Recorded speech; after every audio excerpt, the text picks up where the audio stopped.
Bonsoir à tous, ravi de vous retrouver sur Monaco Info.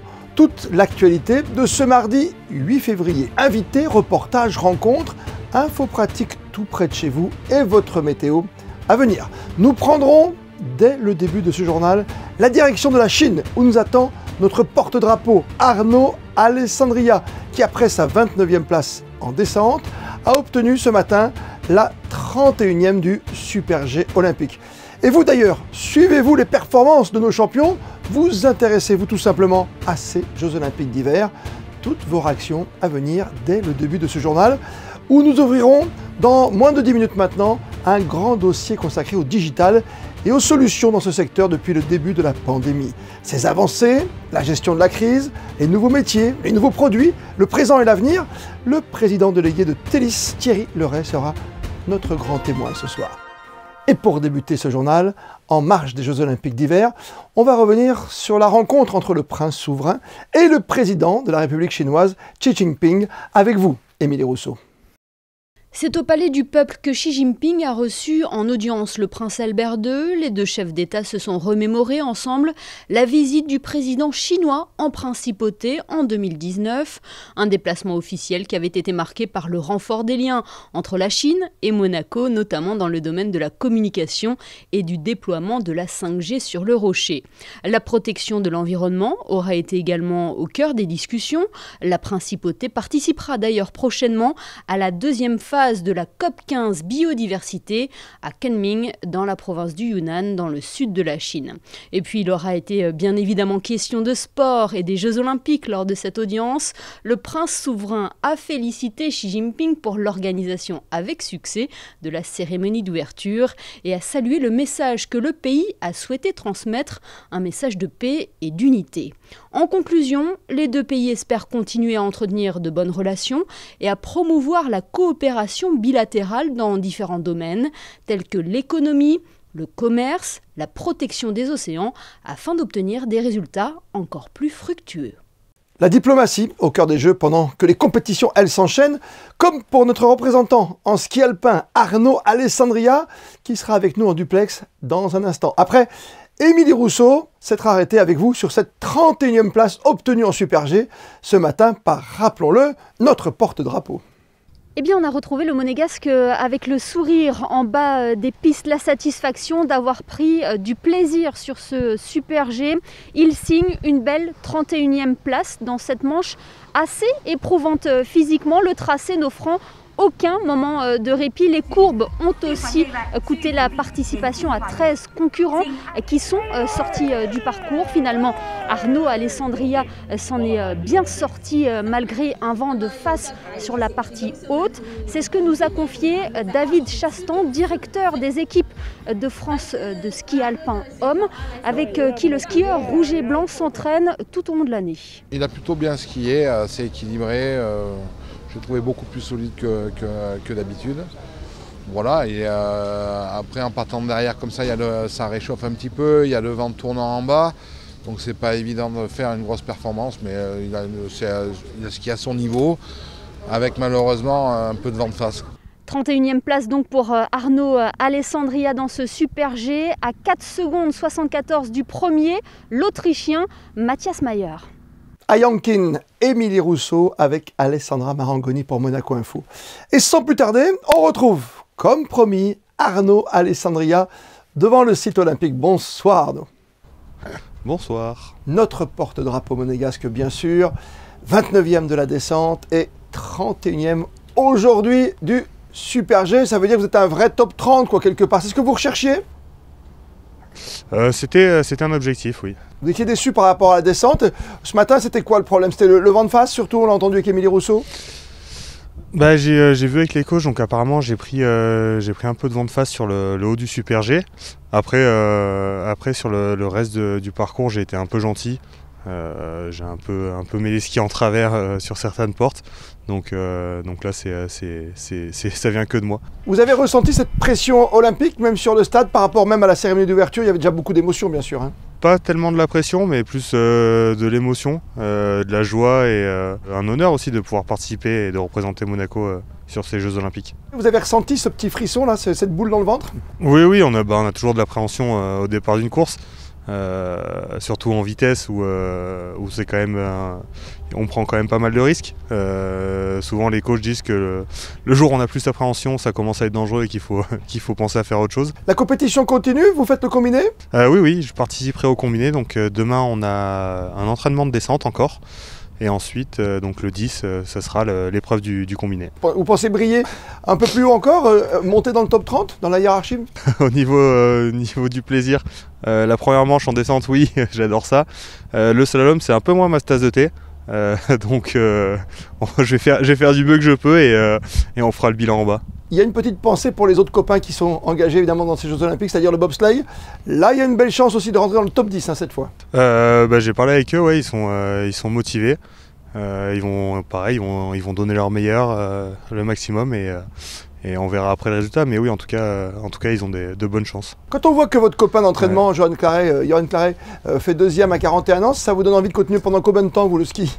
Forcément, ça fait rêver, hein, mais après, c'est pas qu'une question d'âge, c'est beaucoup aussi, ça va beaucoup dépendre du physique, des blessures et puis aussi des résultats. Donc ça, on verra année après année si ça vaut le coup de continuer ou pas.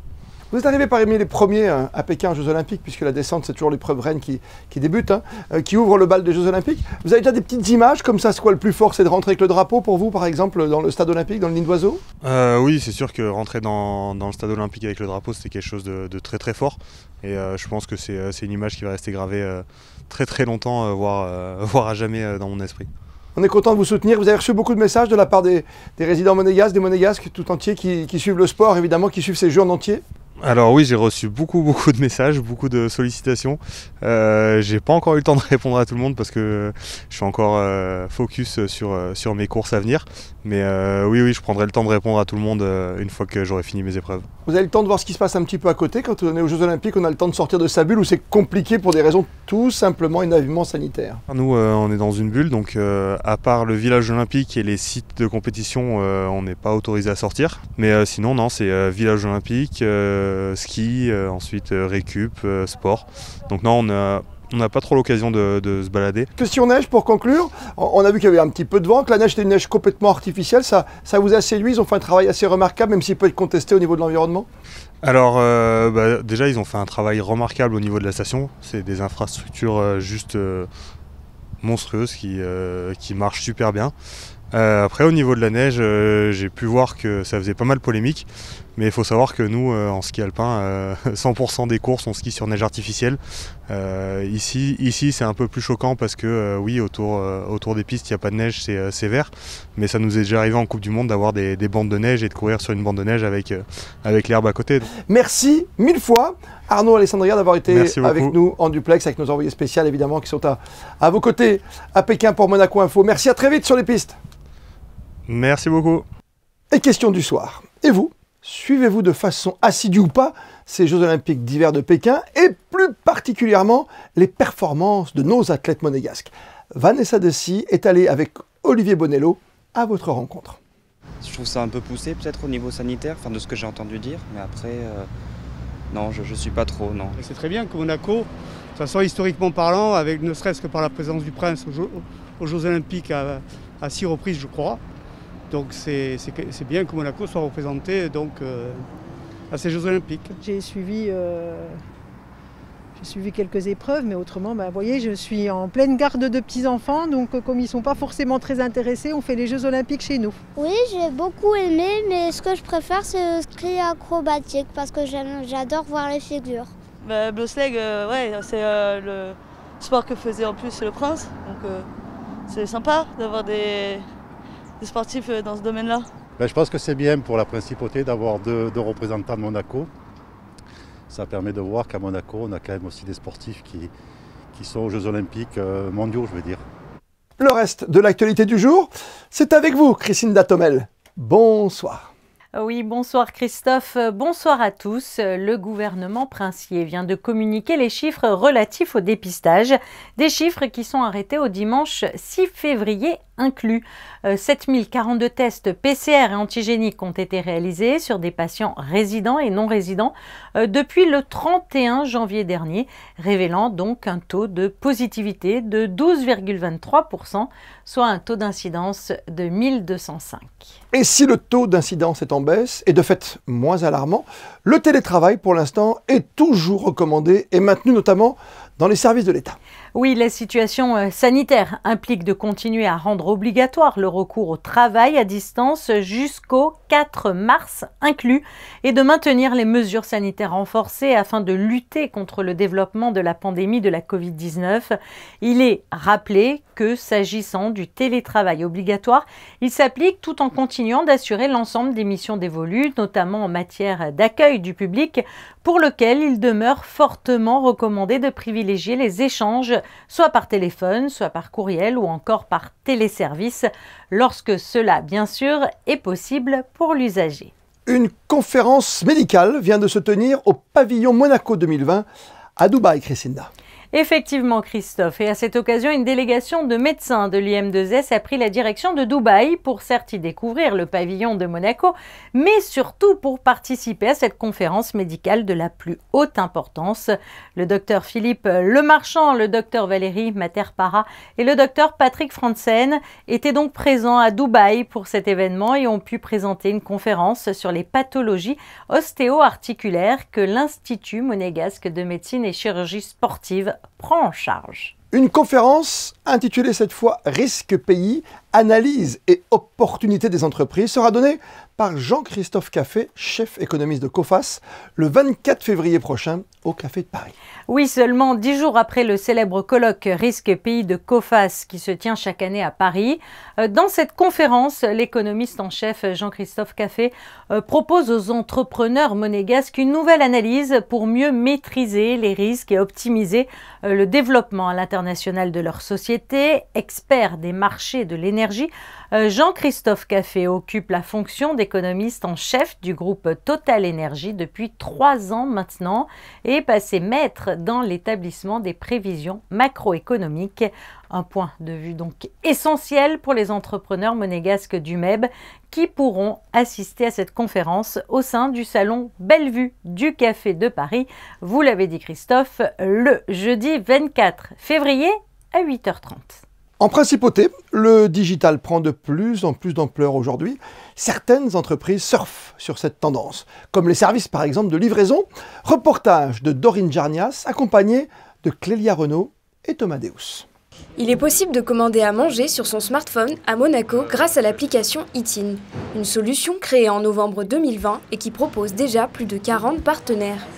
Alors concrètement, vous avez une application qui est téléchargeable pour iOS et Android, donc iPhone, Samsung, etc., sur laquelle vous pouvez passer commande, où vous retrouvez tous nos commerçants partenaires, c'est-à-dire restaurants, mais on a aussi des supermarchés, pâtisseries, boulangeries, fleuristes, etc. C'est quelque chose qui permet aux restaurateurs et aux commerçants en général de s'exporter à domicile et c'est quelque chose qui, on le sait aujourd'hui, est vraiment très important, même en dehors de cette pandémie de Covid-19. Une solution qui a permis aux commerçants de compenser pendant la fermeture lors du deuxième confinement. Ça nous a permis, surtout au premier confinement, de continuer à rester vivants au niveau mental. Parce que quand on était enfermé à la maison, on a eu la possibilité quand même de continuer à faire notre travail. Un autre service de livraison est proposé par l'entreprise Delovry qui s'occupe des restaurants du groupe Giraudy et qui est en pleine expansion. Alors oui, on a en projet une cuisine centrale qui fera uniquement de la livraison. C'est-à-dire qu'on retrouvera nos restaurants sur notre plateforme, mais qui n'existe pas en réel. Donc il n'y a pas de surplace, il n'y a pas de emporter non plus, uniquement en livraison. Ce sont des concepts bien définis, à part, en complément de ce que nous faisons aujourd'hui. Un restaurant 100% digital qui permettra de compléter le service déjà en place.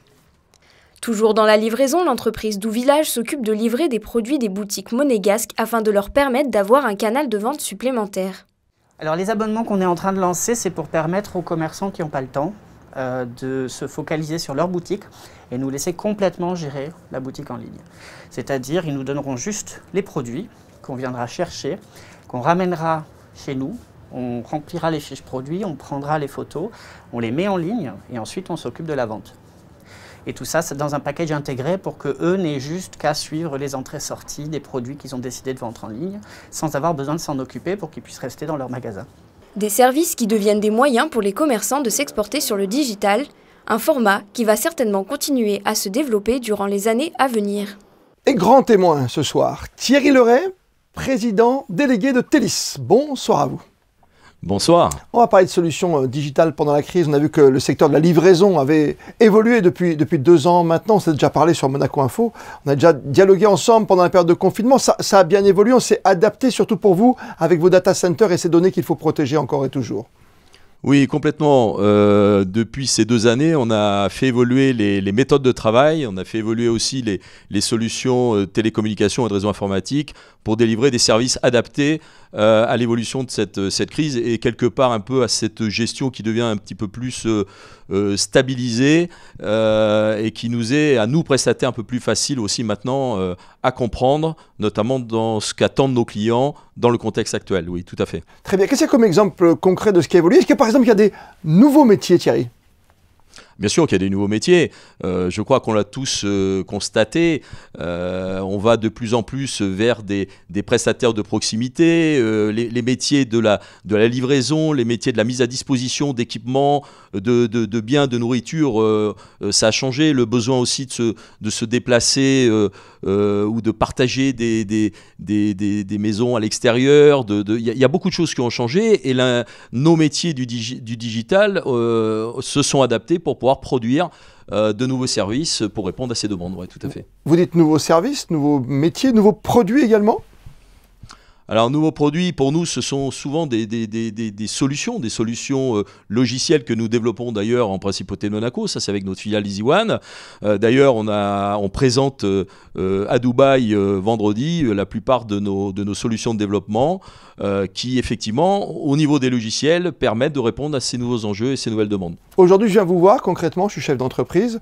Mon entreprise est en train de vraiment de fonctionner à merveille dans un domaine qui est virtuel pour l'instant entre nous deux. Mais voilà, je viens vous voir, vous me conseillez à tout niveau, ça va quoi? De ma comptabilité jusqu'à la vente, à l'achat?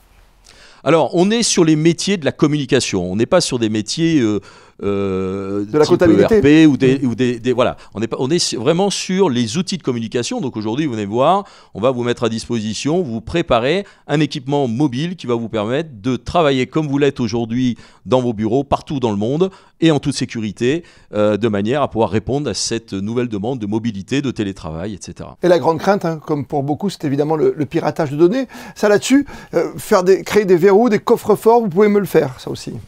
Ah, plus que ça, c'est qu'aujourd'hui, nous sommes les premiers à avoir un coffre-fort en Principauté de Monaco qui est hébergé dans notre data center, dans Monaco Data Center. C'est un coffre-fort de données dans lequel, d'ailleurs, avec notre filiale Actis, nous hébergeons un grand nombre de bulletins de salaire, entre autres, puisqu'on est très avancé sur la partie dématérialisation des documents. Voilà. Vous savez qu'il y a 20 ans, il n'y a pas de téléphone portable et qu'il y a 10 ans, il n'y a pas d'iPad non plus, on ne l'oublie pas. Qu'est-ce que c'est qu'aujourd'hui, pour vous, philosophiquement parlant presque, être connecté finalement, Thierry Leray? La vraie problématique, c'est aussi savoir être connecté intelligemment. Vous savez très bien que vous ne pouvez pas à la fois communiquer avec votre iPad, votre iPhone, un poste, un téléphone sans fil, etc. et j'en passe.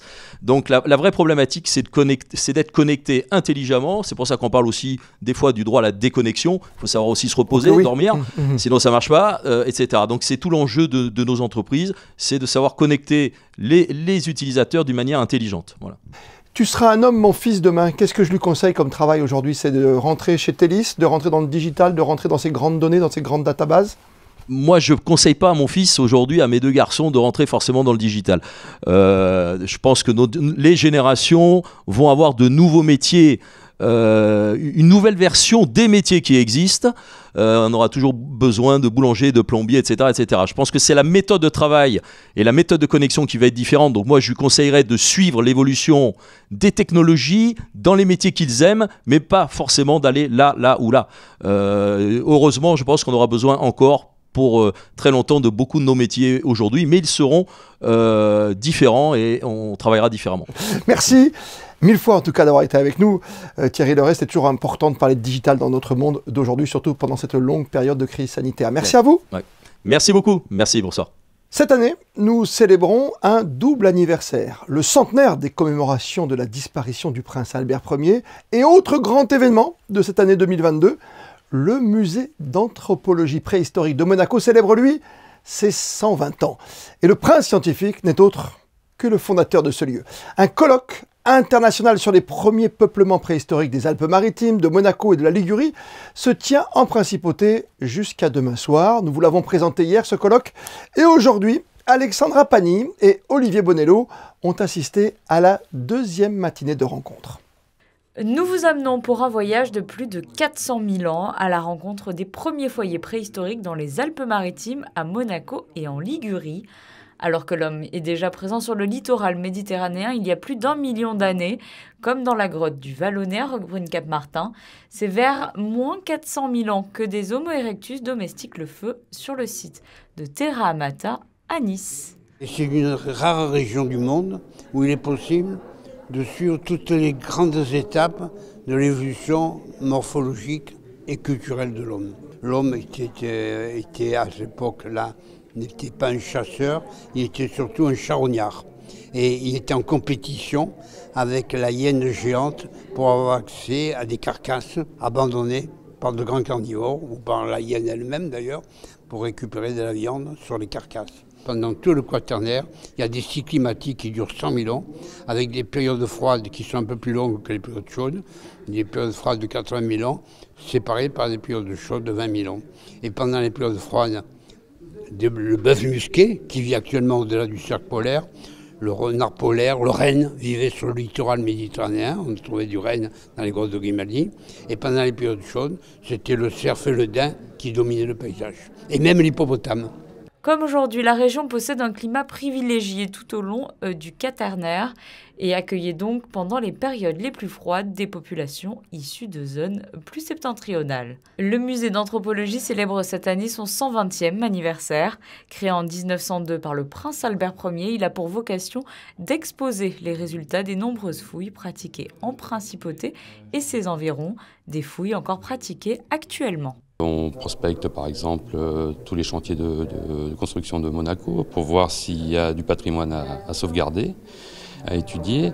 On fait revivre les collections du musée d'anthropologie qui sont parfois très anciennes, qui ont parfois plus de 120 ans, voire 150 ans. La préhistoire, la science de la préhistoire, de l'archéologie dans un sens plus large, n'est pas en vase clos.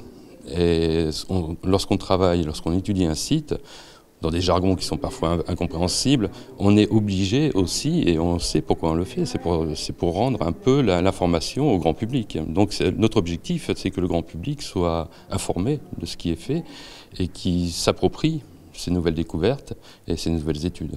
Premier établissement à vocation muséale créé à Monaco, le musée d'anthropologie préhistorique continue aujourd'hui d'enrichir et de préciser les données jusque-là acquises, des éléments essentiels à la compréhension des comportements humains durant la préhistoire dans l'arc liguro-provençal.